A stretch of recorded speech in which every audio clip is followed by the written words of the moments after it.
Lang pinag-uusapan natin dito, magkano talaga ang Senate building? Dapat ba talaga natin gastusin ang 23 billion or more? We started this investigation, this review, na wala tayong sinasabing may anomalya, wala tayong sinasabing may irregularity.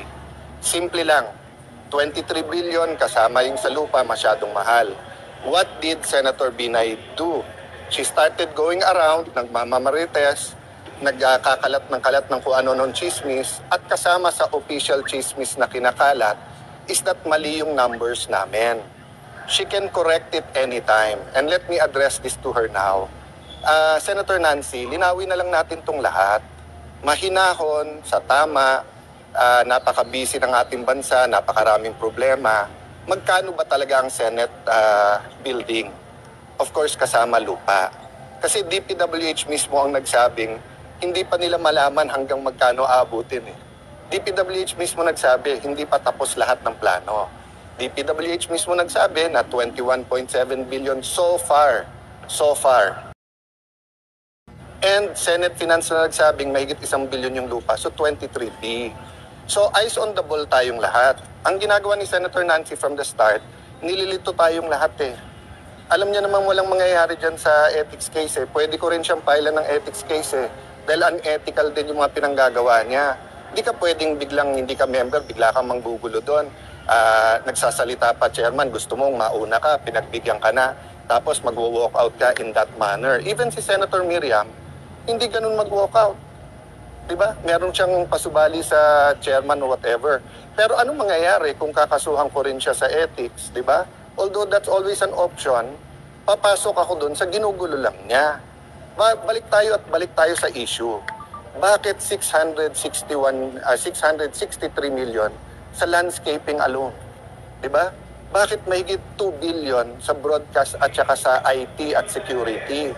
So wala pa kaming tinuturo dito. So hindi ko talaga alam bakit ganyan siya mag-react. No? So if she wants a mahinahon na usapan, so Senator Nancy, you're welcome sa next hearing. If you want time to speak, you want 30 minutes, you want 45 minutes, sabihin mo. Pero sumunod tayo sa rules and order. Pero yung guguluhin mo yung hearing, I won't take that sitting down. Diba? I won't take that sitting down. Part of me regrets what happened. Part of me regrets na parang pareho tayong senador, hindi ba natin pwedeng ayusin to? Diba? Nakita nyo ba the next day, pati yung sinabi kong Senado to, hindi to palengke, pati yung ginawang issue. But may nakita ka na bang palengke na 24 na nakabarong ang nagbebenta, na bago magsalita yung sa palengke, isa-isa magsasabi ng, Mr. Chairman, pwede ba ako magsalita? Ang aming galunggong, ganito na ang presyo. Ang palengke, kaya nga masarap puntahan, sabay-sabay nagsasalita, pare-pareho binibenta, yung iba-iba, may mga suki ka, kaya nga ganun yung palengke, di ba? Pero pati yung gustong gawin issue, bakit? Di ba?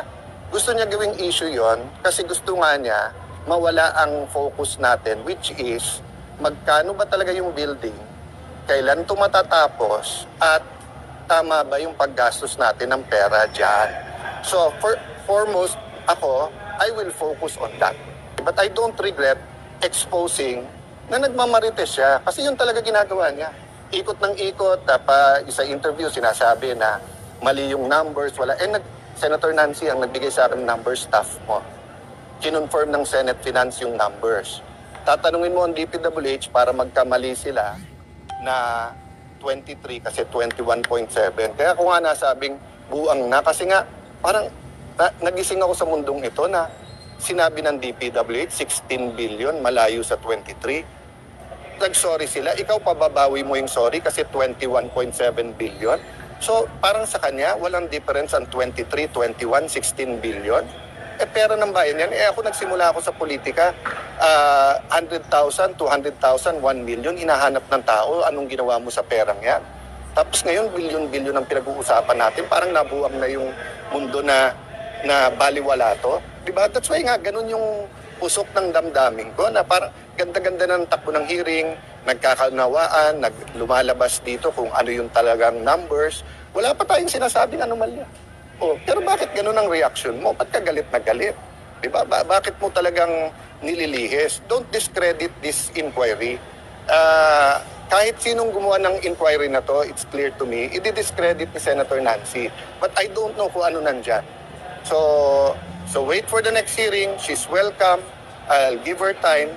But sumunod tayo pare-pareho sa tamang decorum. Pero dadating ka doon, patapos na hearing, magsisigaw ka doon, unahan mo ko, makikipagdebate ka sa chair, tapos magwo-walk out ka, diba? Guguluhin mo lang. Yun ang kanyang intensyon na ang maging news kami.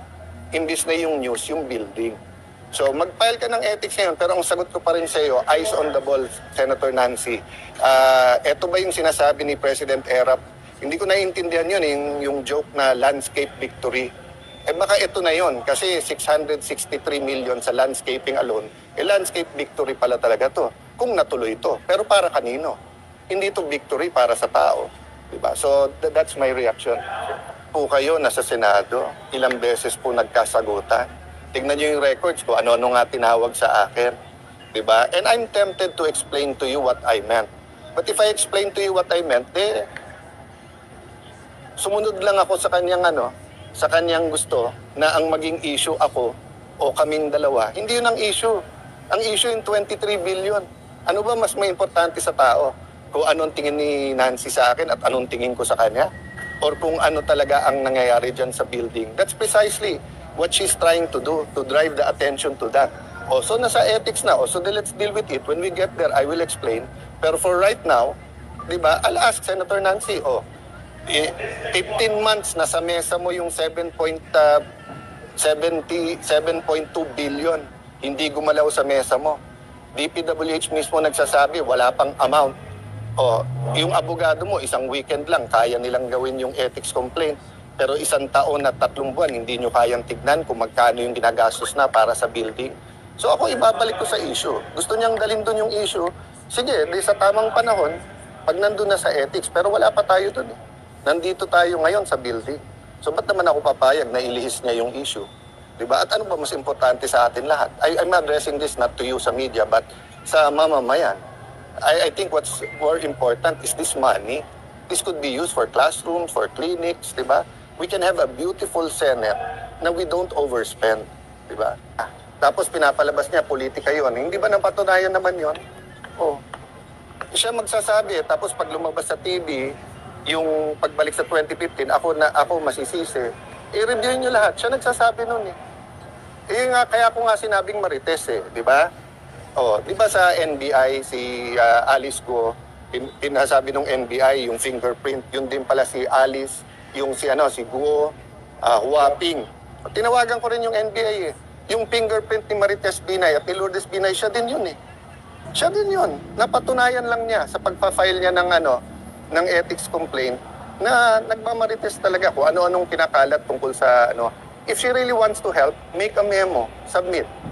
Kung gusto niya mag-attend siya bilang resource person, hindi bilang senador, siya ang magbigay nung O kung gusto niya, sabihin niya, sige, Senator Alan ipila natin dyan yung mga involved. Ako muna magtatanong, eto numero ko. Pagkatapos ko ikaw magtanong. Lahat yun mapag-uusapan. Pero yung mga pinapadala niyang tao, whether formally o hindi, sana mag-usap na lang kayong dalawa. Paano namin pag-uusapan 23 billion? Kayo ba maniniwala pag nag-close door kami? Tapos lalabas kami? Maniniwala kayo sa laki ng amount na yan? Na papayag kayo na kami na lang dalawa mag-usap o kaming tatlo ni SP or with Senate President Subiri. Kung kaming dalawa mag-uusap, tapos lalabas ako, alam nyo ba hindi na konsulta ang Senado? Di magkakalat na naman siya ng ibang chismis. Ito ang project manager na nagsabi. Saan kayo nakakita ng project manager? Saan kayo nakakita ng project? Yung gagamit ng building, hindi na konsulta. 2 taon na siya dun Diba, nakailan variation order yon. Yung isang variation, yung isang RDAED, yung revised detailed architectural and engineering design, magpo 4 years na hindi pa approved. So for me, that's the issue. Now, if people don't like my style or my mali, etc., so let's deal with that later on. Tao din lang naman ako I'm not saying it's perfect, di ba? I'm not always happy with what comes out of my mouth. But I'll tell you, it's authentic. Yun nasa puso ko Talagang nasa puso ko nung nangyari yun Nanabuang na ba? yung mundong, ganito na ba yung mundo natin? Na bilyon-bilyon ang pinag-uusapan. And then ang gagawin natin argument sa harap ng media, 21.7 ba o 23? Na nandun naman yung lupa. Hindi yun yung issue eh. Yung issue, sinabi kasi ng DPWH, 16 lang. Tapos sabi nila, malayo sa 23. Di ba? So ako, gusto ko ilabas yung tamang issue, tamang pondo. Kasi pag hindi mo nilabas yung tamang pondo, we will not get to a conclusion. Kailan matatapos to at magkano pa to. Tayo na, hindi ikaw. Mag-ayos tayo. At paano tayo magkakaayos, Senator Nancy? Simple lang. Stick to the issue. Himayin natin yan, 23 billion na yan. O kung tingin mo 21.7, himayin natin. Mahinahon tayo. Sundin natin yung tamang rules. At ilabas natin ang tama. Then magdesisyon tayo. Paano matatapos ang building at ano yung tamang presyo ng building. Pero yung pasad na yan na 1.6 billion, yung broadcast system at saka security system na pag pinagsama mo 2 billion, yung garden o landscape na 663 million, hindi pwede sa akin yan. Sa akin napunta eh. Buti kung hindi sa akin napunta eh. Kung hindi sa akin napunta, isa lang ako sa 24 na boboto. Pero sa akin napunta, i-recommend ko talaga sa 24 na ayusin natin yung tamang pondo.